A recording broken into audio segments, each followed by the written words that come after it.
Bill Bland, and this is 5-Minute Money. Today we're going to talk a little bit about credit.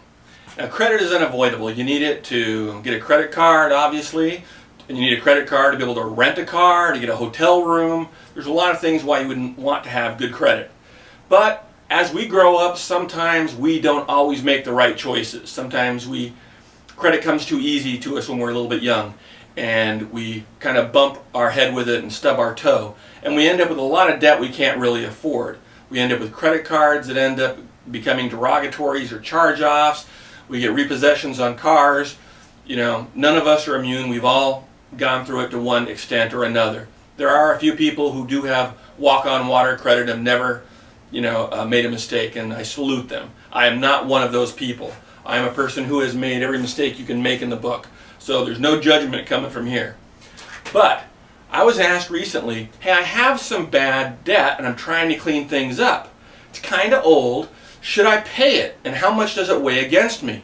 And I say, well, that really depends.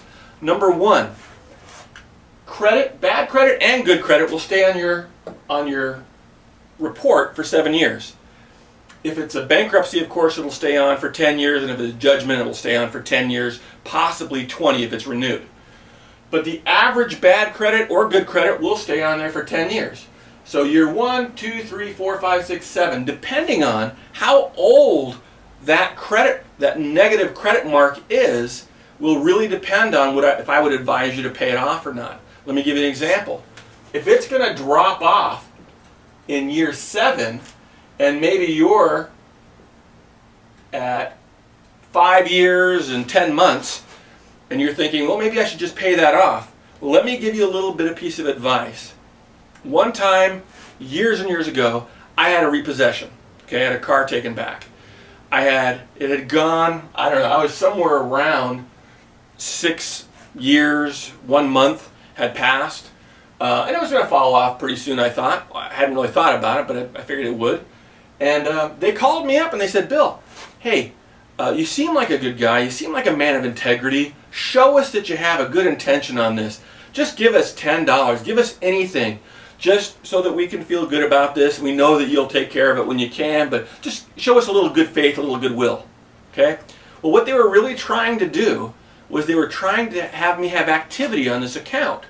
Because what many of you don't know is that your whole 7-year period of time where it can stay on your credit report starts from the last activity. If you have something that's right here at even almost 6 years, and it's going to drop off in, say, 14 months, and you paid $10 on it, that starts the brand new 7-year clock for them to be able to pursue you. Okay?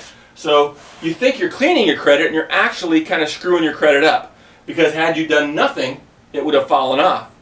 But you decided to go ahead and give them that $10, and you start that clock all over. Now, let me also tell you something else about credit, since we're on the topic.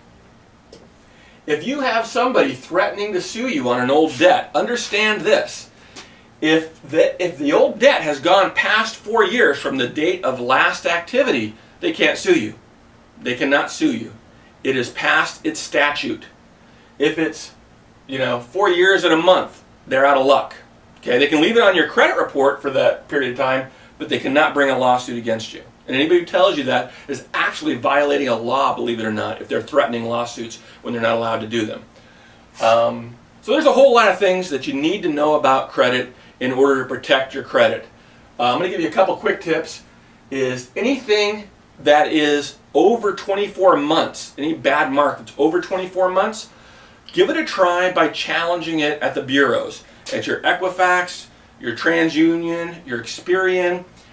Look it up, find some inaccuracy of it, and just simply say this is inaccurate, and let them try to substantiate it. The reason I say after 24 months is because anything that is 24 months old or older generally will get archived in the creditor's system. They don't keep it handy because there's no activity on it. So if it's archived, the law says that if it is challenged, the bureau comes to them and says, can you substantiate all this information on here? And they're saying that there's an inaccuracy. They're supposed to go to the archive or get the actual contract and look at it and see if their records are correct. Now, they don't often do that. Sometimes they do, sometimes they don't. Just because it's the law, it does not mean that the bureaus follow the law all the time, and definitely the creditors don't always follow the law. But at least that's the law. And the best time to challenge is around December 1st, because they have so much new activity with Christmas and the holidays that they don't oftentimes have time to get back to substantiate any of the bad debts that are older. So that's just kind of a little snapshot. We'll be touching on credit a little bit later, more in depth. I'm Bill Bland. Remember, money doesn't come with an owner's manual. This is 5 Minute Money, and we'll see you next time.